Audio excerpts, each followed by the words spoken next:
Dr. Susan McGurgan commented powerfully this week that Scripture teaches us these two things: that we're made in the image and likeness of God, and that God is love. And she adds everything else as commentary. That we're made in the image and likeness of God, and God is love.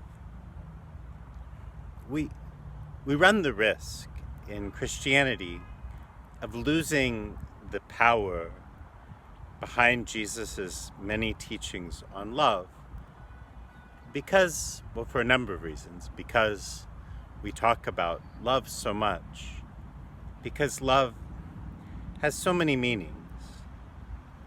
But I think mostly because our experiences of love are all something less than.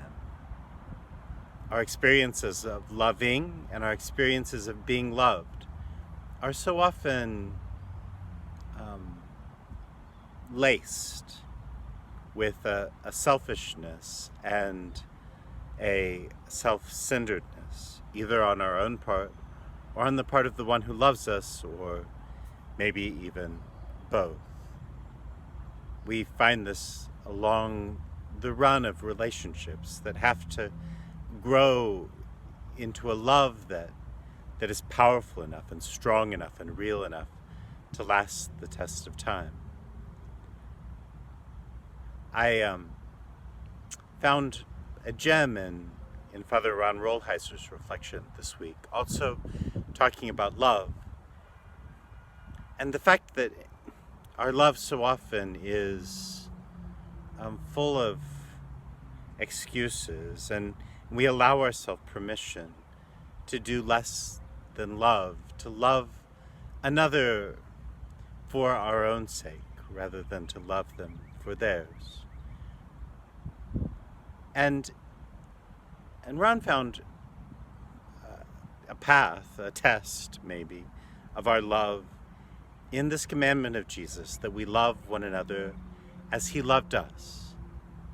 Because so oftentimes our love is reserved for those who return the favor. Our love is reserved for those who love us, who help us, who assist us, who make us feel better, who meet one of our emotional or physical needs.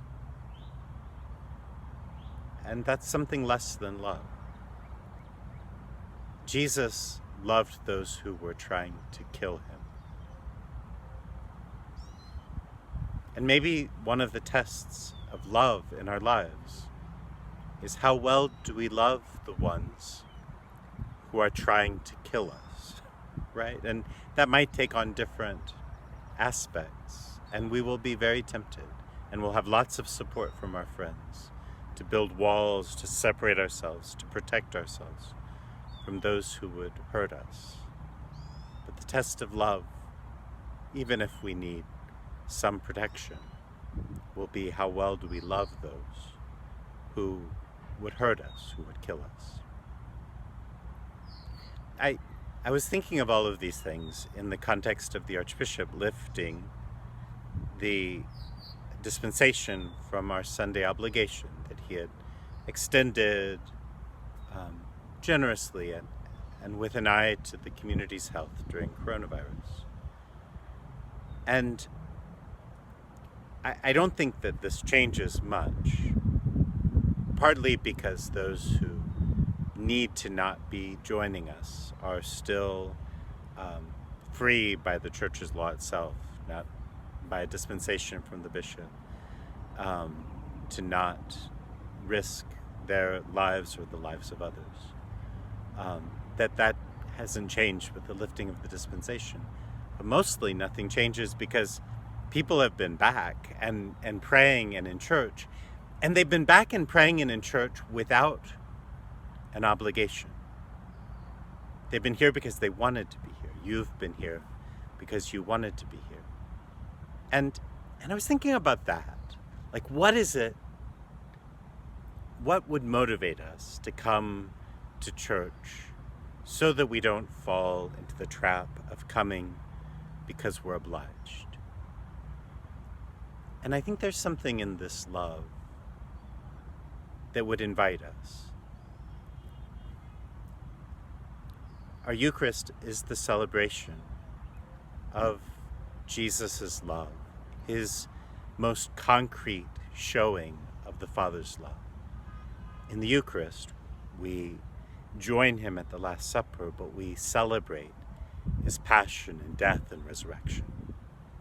We celebrate Easter all year long, but not just the Easter of bunnies and flowers and eggs, the Easter of resurrection, of crucifixion and suffering and death that's transformed by love. The love of one who would love those who were trying to kill him. And in order to celebrate Eucharist well, in order to find reason to gather here at Eucharist, I think we might need to think about whether or not this is the kind of love that I want in my life. Do I want to love that way?